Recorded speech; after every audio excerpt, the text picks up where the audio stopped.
beloved Boss Mike Cervera.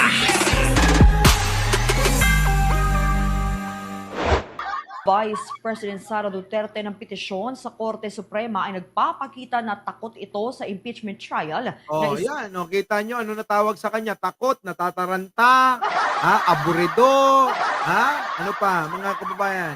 Nininervyos, ano pa, mga kababayan? Ang dami. Takot, natataranta, nagpapanik. Ang dami nilang tinawag kay Sara. Yan ba yung gusto ninyo? Si Sara, kumpara kay Pangulo? Kasi naman ang katinuan ninyo? Parang nakahiga na kayo sa waterbed. Tapos lumipat kayo ng lumipat kayo ng kanal? Puta, waterbed na yung inihigan natin kay Pangulo. Tapos gusto nyo lumipat sa may inidoro? Bukukod nyo Mga tuloy. Ayan, sabi, takot na daw si Sara. Paghahain umano ni Vice President Sara Duterte ng petisyon sa Korte Suprema ay nagpapakita na takot ito sa impeachment trial na isasagawa ng Senado. Yun lang naman yan. Kaya kung ano-ano nang ginagawa niyan, takot na talaga si Sara, nanginginig ng pati mga niyan. Yung mga binti niyan. Pati yung mga buhok sa ilong niyan. Nagtigargar na ba? Nagtitigargar. Ganun katakot si Sara, mga kababayan. Kaya nga parang multo yan Kaya parang magnanakaw talaga Kita nyo, ninakawan pa tayo. Bigla na lang nagpetisyon sa Korte Suprema nang hindi natin namamalayan. Ganun siya, mga kababayan. Yan ba yung gusto niya? Ewan ko sa inyo. Ako, ayoko dyan. Diba? Kung ako, mga kababayan, alam nyo, kay Lenny na lang ako. Opo pipili pa ba kayo ng iba? Kung ako, mga kababayan lang ang papipiliin talaga. Oo. Kaysa kay Sara. Kay Lenny lang na lang. Kay Lenny. Oo, mga kababayan. Ano yun? Yan Gustong-gusto ko siyang tumakbo sa 2028 kasi gusto ko mapatunayan na wala talaga siyang boto. Hindi siya mananalo. In fact, kung one-on-one sila ni Lenny, mas mananalo si Lenny. Hindi nga susuportahan si Sara, bang Marcos Lois, mga Iloano, mga Waray. Hindi na susuportahan. Baka mas hiboto pa lagi si Lekik. Dahil kung matatandaan mo, kahit noong 2022 election, hindi na imbastos si Lenny kay BTS. Correct. Alam nyo, mga kababayan, ito naman ang maganda riyan. Si Lenny hindi naging bastos. No? Tumutulig siya, mga kababayan, ng kung ano-ano. Pero mga kababayan, hindi naging bastos yan. Pero etong si Sara, kita nyo naman. Mura ng mura, nagbabanta pa. Diba? Totoo yung sinabi ni Larry Gaton, mga kababayan ko. Si Lenny, mas maigi pa talaga. Kaya kung ang tatakbo, Lenny at saka Sara, mga kababayan, kakain ng alikabok si Sara. Tandaan nyo, mga kababayan, lahat ng loyalista, lilipat kay Lenny kung silang dalawa lang ang tatakbo. Baka yung iba hindi na nga bumoto dyan. No? Hindi na bumoto. Tama po, napaka-educative. Yun na nga. Kaya lang, mga kababayan, siyempre, pagdating ng halalan, normal lang nagbabanggaan. Tandaan nyo yan. Pagdating ng halalan, normal lang nagbabanggaan. Nagbabatikusan, normal lang. Pero yung ginagawa ni Sara, kakaiba. Yung kanyang ginagawa, parang hindi nag-aral ng abugasya. Di ba? Yan po, totoo yung sinabi niya na. Totoo po. Di ba? Wag lang din ho ito. Wag lang din ho ito. Eto, wag lang din ho yan. Baka mamaya biglang tumakbo naman presidente to. Tapos iboto nyo. Tignan nyo naman kung paano mga tuwira nito, mga kababayan. Ang mangyayari dito, magiging sunod-sunuran na lang. Tignan ninyo, mga kababayan. Panoorin ninyo. Magiging isang senador, bahagi nito ang pagsasagawa ng batas. Kahit marami pa pong batas, pero senador po kayo, kinakailangan nyo pa rin gumawa ng isang batas. Naintindihan mo ba yon, Kuya Will? Kuya Will, sabi nung nagtatanong sa'yo, bilang ikaw ay tumatakbong senador, at pag naging senador, kailangan ay gumawa ng batas. Kahit marami ng batas dyan, kailangan mo pa rin mag-aral, sumuri, pag-aralan, na gumawa ng mga batas na papakinabangan ng taong bayan. Yun yung Kuya Will, Yun yun. O, pakisagot na, tinulungan na kita. Diba? O, pakisagot na. Tinulungan na kita, pinaliwanag ko na sa'yo. O, sige, ano sagot dyan? Bilang isang senador at kilala kayo sa pangalang Kuya Will, bigyan niyo po ako ng isang batas man lang na kapag nagsabi itong batas na ito, si Kuya Will yan. Okay, magandang tanong yan. Oh, magandang tanong pala yan. Sagutin mo na, ha? Oh, sabi po, kailangan itong batas na to, ginawa ni Kuya Will. Ang ganda ng batas na yan. Talagang pinakikinabangan ng taong bayan. Hindi tulad ni Batot, ni Bongo, na wala man lang na pakinabangan. Ganun po, Okay, tuloy. Magandang tanong daw. O, di sagutin mo na. Sagutin mo na, please. Una, Ano? may angat talaga ang buhay ng mga Pilipino. Batas, Kuya Will. Anong batas yun? O, tinatanong kasi batas. Kasi yung iaangat natin ang buhay ng mga Pilipino, kahit yung taong grasa, Kuya Will, pwedeng sabihin yung kaya nilang gawin yon. Pero yung batas, paano nga yun? Kasi yun din naman ang intensyon Itataas ang antas ng pamumuhay ng mga Pilipino. Paanong batas? Anong batas? Paano uumpisahan? Paano tayo mag-uumpisa, Kuya Will, dyan? Kasi yung generic na generic lang. Di ba? Okay, tuloy. Na matulungan talaga. Ako para sa akin, ang batas dapat batas para sa mahirap. Marami Oo nga! Ano nga ang batas? Ang dami ng batas dyan, Kuya Will, Batas nga yung gagawin mo. Anong batas? Batas po, Kuya Will, idol kita. Gusto ko lang din marinig bilang botante, na maaaring bumoto sa'yo. Gusto ko malaman kung anong mga batas. Yung batas! Paano yung batas na yan? na tayong batas na ginawa. Tama. Ang ganda ng tanong mo, nakakapag-isip yung tanong na yan. Ano nga? O, isipin mo na. Anong mga batas? Sabi rito maganda daw yung tanong Batas para sa mahirap. Ah. Marami na tayong batas na ginawa. Tama. Ang ganda ng tanong mo. Marami na tayong batas na ganyan. Ano nga ang batas yung marami? Kuya Will, hindi mo naman sinasagot yung tanong Di po ba? Hindi ko sinasagot yung tanong ni Kuya Will. Ano po? Kasi kailangan witty ka rito Kailangan mabilis kang sumagot sa mga ambush interview. Pag tinanong ka anong batas ang mga gagawin mo, gagawa ko ng RA 7696969. Para saan yung batas na yan? Para sa mag-asawa. Para saan yun? Yang batas na yan ay magpapatibay sa pagsasama nila. Kailangan, nakasaad doon. Saan? Sa batas RA 6969. Ano yon? Kailangan tuwing gabi, nagsi-60 na.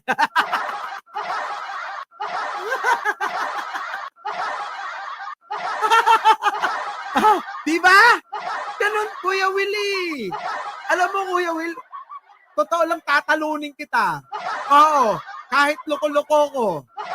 Di po ba, mga kababayan? Si Laila Cole. Di ba? Wala walang binanggit Nakakainis to. O sige na, pagbiyan na natin. O gusto nyo pandagdagan? Isasaad din sa RA 6969. Bukod doon. Saan? Siya, nakasaad na gagawin ng mag-asawa na dapat susundin. Ito, makinig ko kayo. Bago isagawa ang 6969, kailangan maligo, mag-toothbrush, at mag-peninin wash.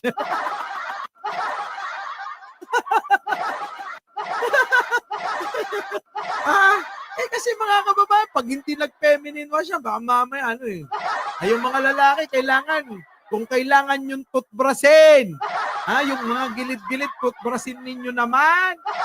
Lang hindi amoy-amuyong. Anak ng pating kayo.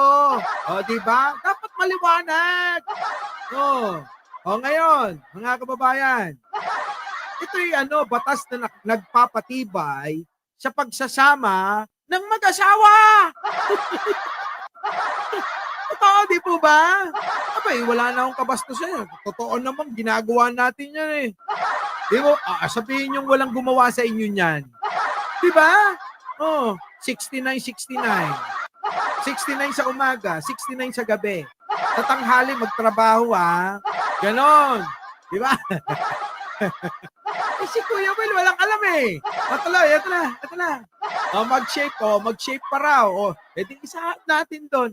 Kailangan mag-shave. Oo, every 3 days. Every 3 days, kailangan nag-shave. Para ano, mga kababayan? Yung buhok kasi nakakadagdag ng angot eh. Oh.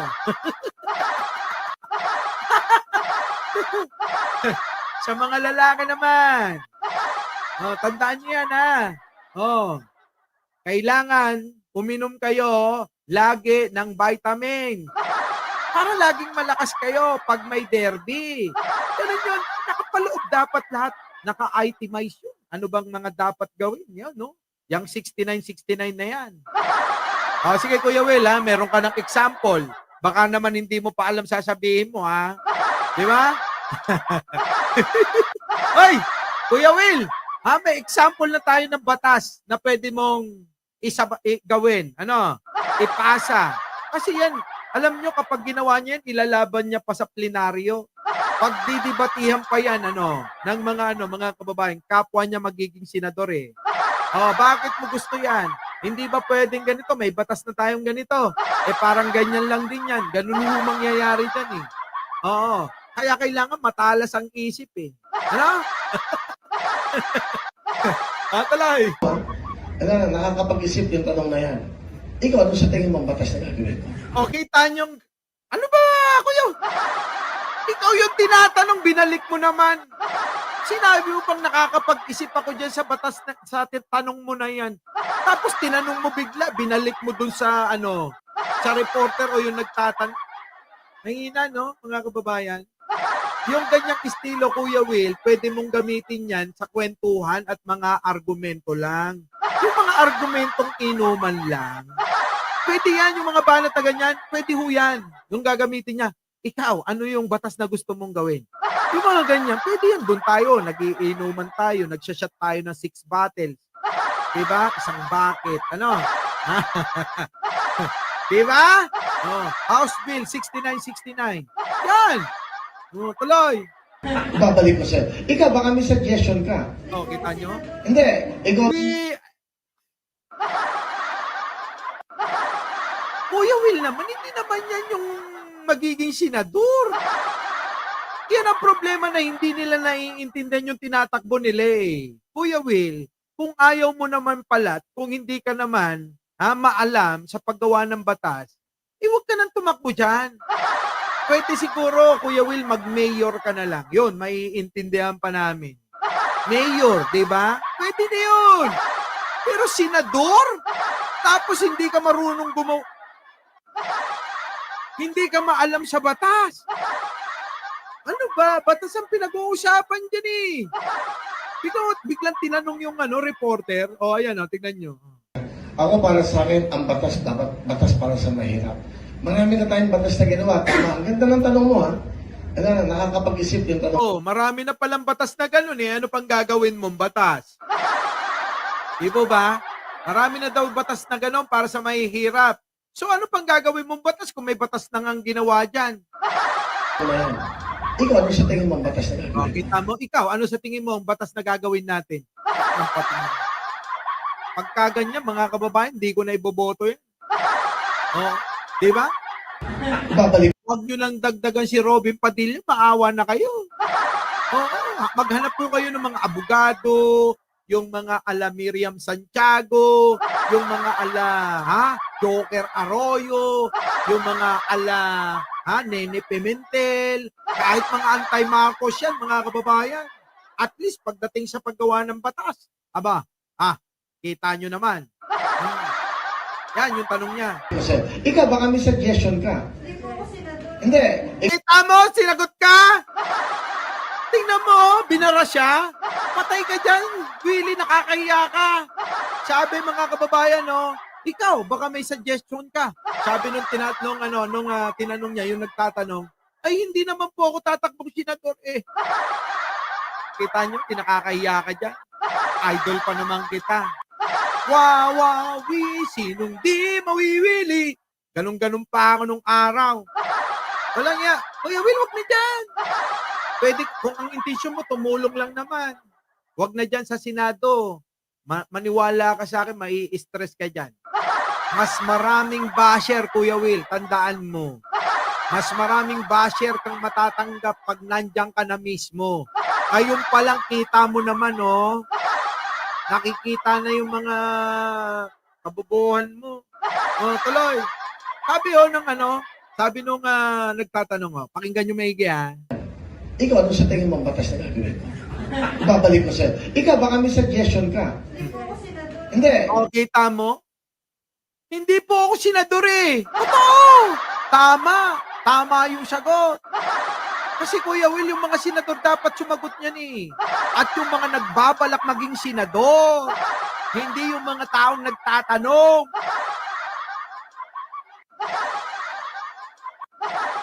Di ba? Ikaw ba? Kasi isa kang mamamayang Pilipino. Ano ba sa tingin mo ang dapat na batas na gawin ko para sa mga kababayan natin? Kuya Will, ikaw ang sumagot nun. Hindi kami. Kasi kung alam namin yung kami natatakbo yan. Diba? Tayo natatakbo, hindi na siya. Eh bakit ka pa tumakbo dyan?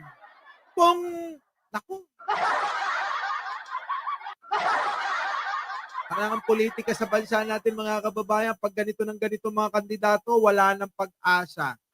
Maniwala ho kayo sa akin. Pag ganito ng ganito ang kandidato, wala na ho. Tignan niyo yung itsura ni Kuya Will, parang gusto niya ng lamunin yung nagtatanong sa kanya. Yung itsura na yan, mga kababayan, napipikon na yan. Di ba? Oh.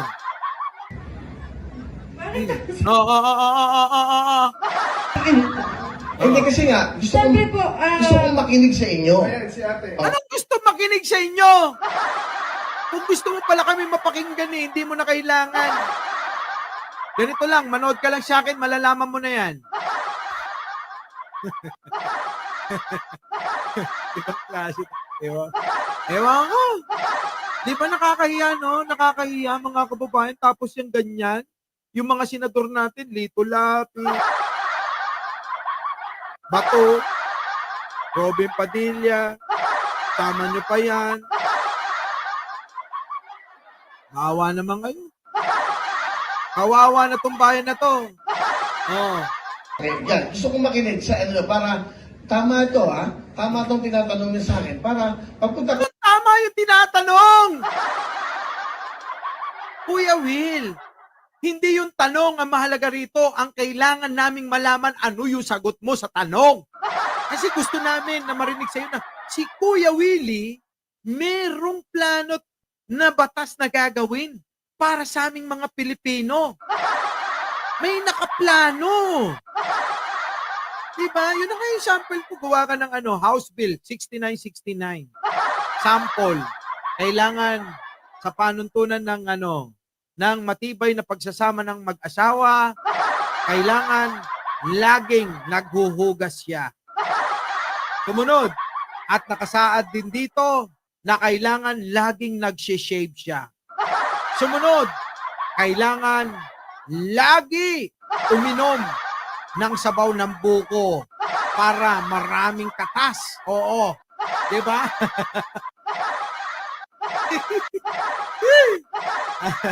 Ayop. Yan na nga natin yan. Bahala na kayo dyan kay Willie Revillame, ha. Masasabi nyo rito? Napahiya na ng husto. Saan? Sa reporter na nagtatanong. Ng Senado, isa to sa mga tanong nung ako'y di ba? Ay, nako, ewan ko sa'yo, Willie. Yung itsura mo para kang papi. Alam niyo yung papi? Kamukha ng aso ko eh. Na hindi malaman kung ano gagawin kapag nakita yung amo eh. Our beloved Boss Mike Cervera.